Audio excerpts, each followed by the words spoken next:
I am 87 years old, and I want to tell you about the year I stopped giving advice. Not all of it.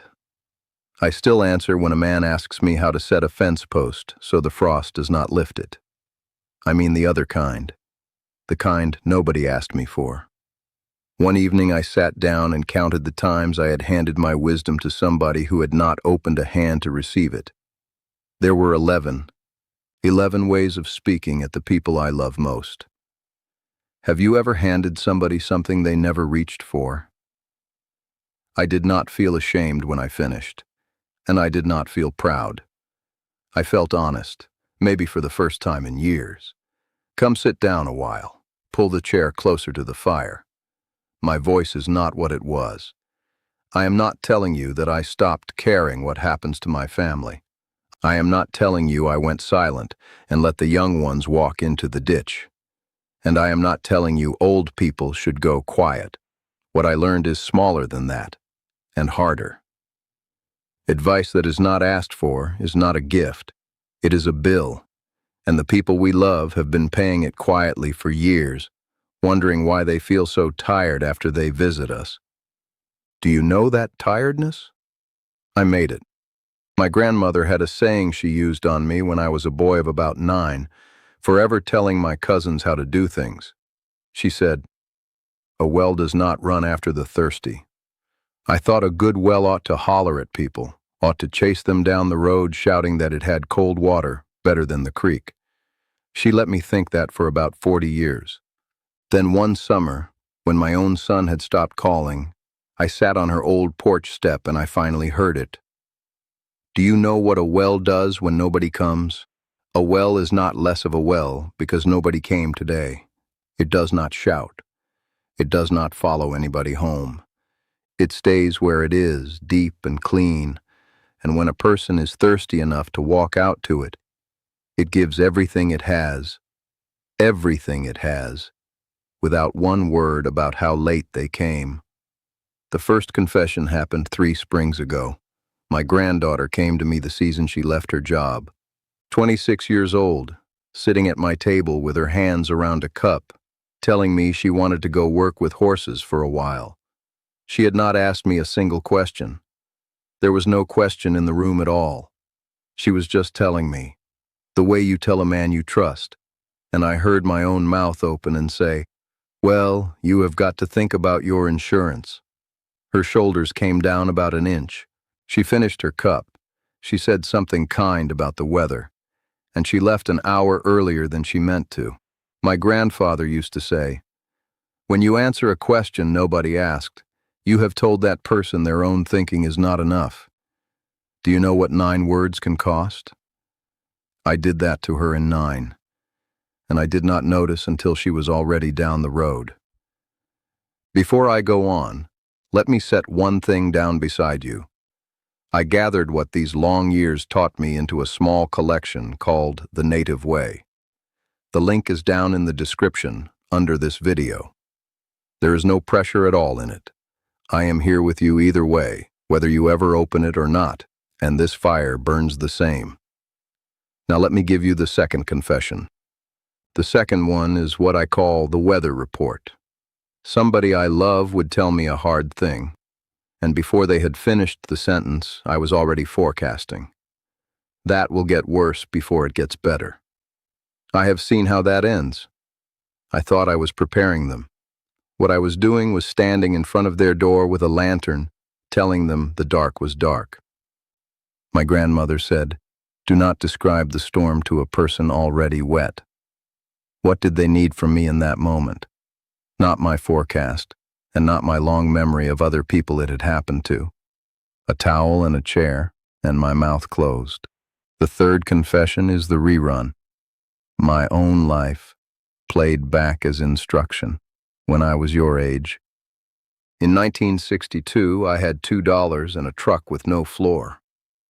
I told my grandson that story so many times that he could tell it back to me with the pauses in the right places. I thought I was giving him courage. I was giving him a ruler and asking him to measure short. My grandmother used to say, "A man's road is not a map for another man's feet." Her own husband walked 11 miles to work, and she never once told her sons to do the same. She knew the road had changed under them. So now, when I feel that old story climbing up my throat, I ask myself one question first. Is he asking me how I did it, or am I asking him to admire me? If it is the second one, I let the story stay where it is. It has been told enough. The fourth confession is small, and small is how it does its damage. The corrections. My son-in-law stacked my woodpile the wrong way, and I told him. My daughter took the long road out to the highway, and I told her which turn she should have taken. Somebody said a word wrong, and I said it right back to them, correctly, with a smile, which is the meanest smile there is. None of those cost more than 4 seconds, but my grandfather told me once, 100 light taps on the same board will crack it just the same as one blow. 4 seconds, 400 times, across 30 years. That is what it costs to sit at a table where every ordinary thing you do gets graded. I asked my daughter about it last winter, and she was quiet a long time. And then she said, "Dad, I always drove the long way home so you would not see which turn I took." 30 years of 4 seconds. The fifth confession took me the longest to see. Some of my advice was never about them at all.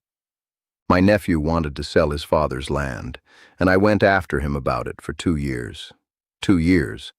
I told him about roots, about what a family loses when the ground goes. All true, all beautiful, and none of it his. Because in 1971 I sold 40 acres of my own, and I have thought about it nearly every day since. I was not advising that boy. I was arguing with a younger man who could not hear me anymore, and I was using my nephew's life as the room to do it in. Do you know how much of what we hand down is really just our own regret, wearing a coat and calling itself wisdom? When I finally told him the truth, that this was my sore spot and not his, he sold the land, and he calls me now. He did not call me for 2 years. The sixth confession is the one this whole evening turns on, so let me say it plainly. I was not trying to be useful. I was trying to be needed. Those two look alike from across the room, and they are not the same animal at all. Useful is when I give you what you asked for, and then step back so you can carry it. Needed is when I give you what you did not ask for, so that you will have to come back to me for the rest of it. Useful ends. Needed never ends, and that is the point of it. A man who is afraid of being nothing will make himself necessary, and advice is the cheapest way there is to do it. It costs no money and no labor, and it buys you a place at the center of somebody else's life. My grandmother said it better in 5 words. Do not feed people your hunger. I was hungry to matter, so I filled everybody's plate with it and called myself generous. Is that the ugliest sentence I have said tonight? It is. It is also true, and I would rather say it out loud than carry it one more winter. Now let me put 3 of them together, because they are cousins and they run in the same pack. The 7th is the ambush. I learned to wait until a person could not leave. In the truck, halfway to town, at the sink, with their hands in the water. That is not counsel. That is a trap with a kind voice. The 8th is the message sent through a 3rd door.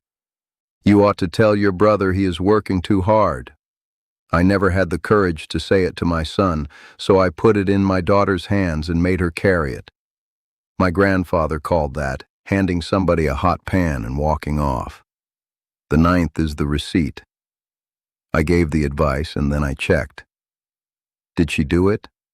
Did he take my suggestion about the roof? I was keeping books on my own generosity. Anything you keep a receipt for was not a gift. It was a loan, and everybody could feel the interest but me. The 10th confession has no words in it at all, which is how it got past me for so long. It is the sound I made when something went the way I said it would. Just a breath. Just and a look at the floor. I never once said the words out loud, and I was proud of that restraint, and my restraint was louder than shouting. My granddaughter told me she could hear it over the telephone. Over the telephone. My grandmother used to say, "A door does not have to slam to tell you it is closed." So what does a person do with that? I have not found anything better than this. When the thing I feared comes true for somebody I love, I make myself say one sentence before anything else. I am sorry it went that way. That is the whole sentence. And then I stop talking, and I stay in the room. The 11th confession is the one I would have gone to my grave without saying, and it is the most important of all, so I am saying it now while I still have the breath. Most of my advice was fear with its shirt tucked in. When my daughter's marriage was coming apart, I could not stand what I felt. A man of 80-some years, sitting in a chair, unable to fix one thing for his own child. That is a kind of pain I did not have a name for. So I did what I knew. I talked. I made lists for her. I found her a lawyer she did not want, and every word I said moved me one step further from that helpless feeling, and one step further from her. Advice was where I went to hide from being helpless. The day I stopped hiding, I sat down across from her and I said, "I do not know what you should do. I am frightened for you, and I am not going anywhere." She put her head on my shoulder. She was 49 years old. That was the first real thing I had given her in a year. So what do I do now at 87 when somebody I love is walking straight toward a hole I can see from here? 3 things. That is all I have. The first is that I ask. 7 words, and they have changed my whole family. Do you want my ears or my hands? Ears means she talks and I listen, and I do not build anything. Hands means she is asking me to help carry it. She tells me which one she wants, and I give her that one, and only that one. Nobody has ever been offended by being asked. The second is that I say it once. If the thing is heavy enough that I truly must say it, I say it one time in plain daylight with no forecast attached. I am worried about the money on that, once. Then I put it down and I do not pick it up again. Not next Sunday, not at Thanksgiving, not with a look. My grandmother would say it once and let it be a seed. Say it twice and it becomes a stone in the shoe. The third is that I stay. This is the hard one, and it is the whole thing. I stay close while they do it their way. I keep my hands busy. I make the coffee. I show up on the Tuesday after it goes wrong, and I do not bring the sentence I have been saving. Because here is what I finally understood. They already know. Whatever I was going to tell them, they have already told themselves, at 3 in the morning, in a harder voice than mine. What they do not have is somebody who will stay after. Now I want to say something to the man or woman who has been sitting there through all 11 of those, feeling the floor drop. Naming these was not the same as hating myself for them. I want you to hear that because I nearly went the other way with it, and the other way is a hole with no bottom in it. For about 2 months after I made that list, I would not open my mouth at all. My family thought I was sick.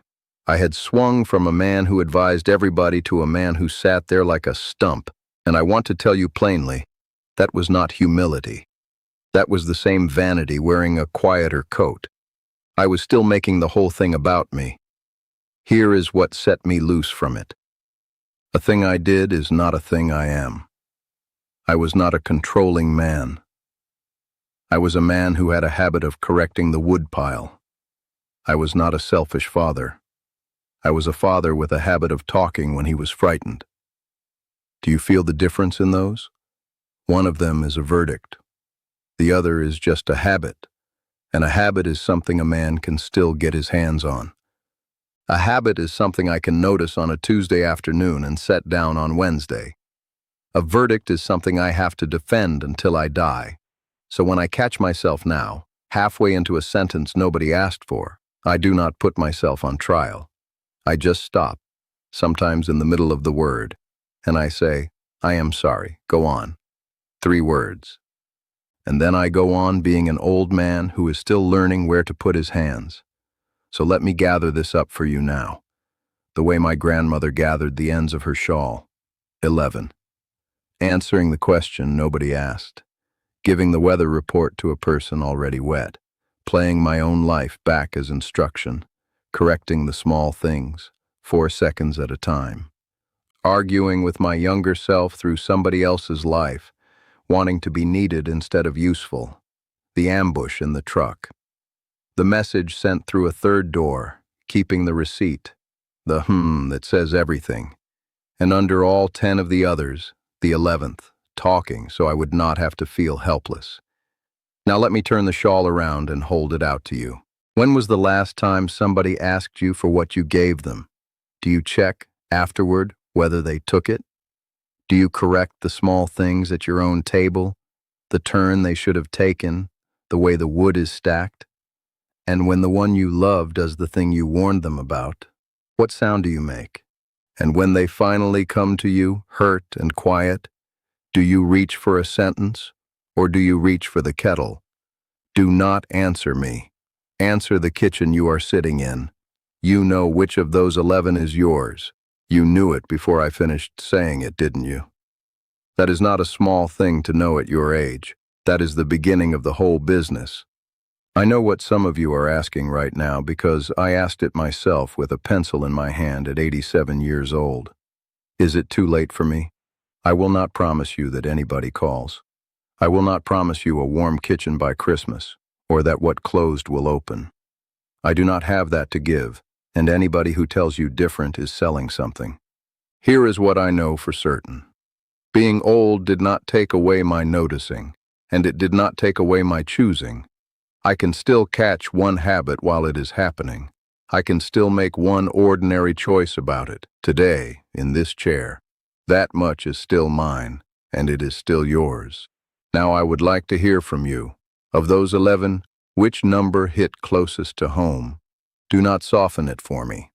Write it down in the comments, just the number if that is all you can manage, and tell me who was sitting across the table when you did it. I read every comment that comes to me, everyone, and I sit with them in the evening the way I have sat with you tonight. And if this fire suited you, come back and sit with me again tomorrow. There is more where this came from, and I am in no hurry. Stay a while.